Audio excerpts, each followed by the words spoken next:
বিসমিল্লাহির রহমানির রহিম। রমজান মাস, সকল মুসলমানদের সালাম দিয়ে আজকে আমি আমার ভিডিও শুরু করছি। আমি আছি এই মুহূর্তে দাঁড়িয়ে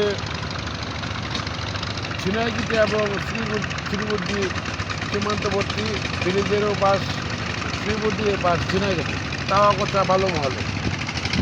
আমাদের শেরপুর জেলা সহ অবাধে অবৈধ বালু উত্তোলন হরণকারী দল নদী মাটির দেশ বাংলাদেশ, নদী বাঁচাও দেশ বাঁচাও, মাছে বাঁচে বাঙালি, নদী নাই মাছ নাই দেশ নাই, যেভাবে শেরপুর জেলায় তাণ্ডব শুরু হয়েছে তাওয়াকুচি, বালিগিরি, কর্ণজোড়া, নালিতাবাড়ি, এভাবে থাকতে থাকতে একদিন আমরা আমাদের যারা শিশু আছে, আমাদের বাচ্চা ভাইনা ছেলে মেয়ে, তারা নদীর অবস্থা বুঝবে না, মাঝে মাঝে বাঙালি হবে না।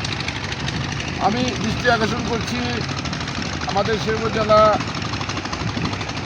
জেলা প্রশাসক মাননীয় ডিসি মহোদয় এবং ঝিনাইগাতি উপজেলা নির্বাহী অফিসার সহ শ্রীবুদ্ধি উপজেলা নির্বাহী অফিসারের এবং 2 উপজেলার এসিডেন্ট মহোদয়ের দৃষ্টি আকর্ষণ করছি।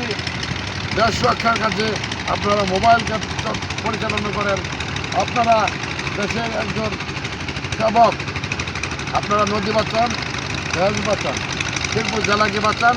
প্রাকৃতিক সৌন্দর্যে ভরপুর যে শেরপুর, সেই শেরপুরের নদী পাহাড় এগুলিকে রক্ষা করার জন্য উদারত আহ্বান রেখে আমি নূর মোহাম্মদ আল ওসমান, স্টাফ রিপোর্টার, দৈনিক সঠিক বিচিত্রা, ঝিনাইগাতি তাওয়াকুচি, শেরপুর। আসসালামু আলাইকুম।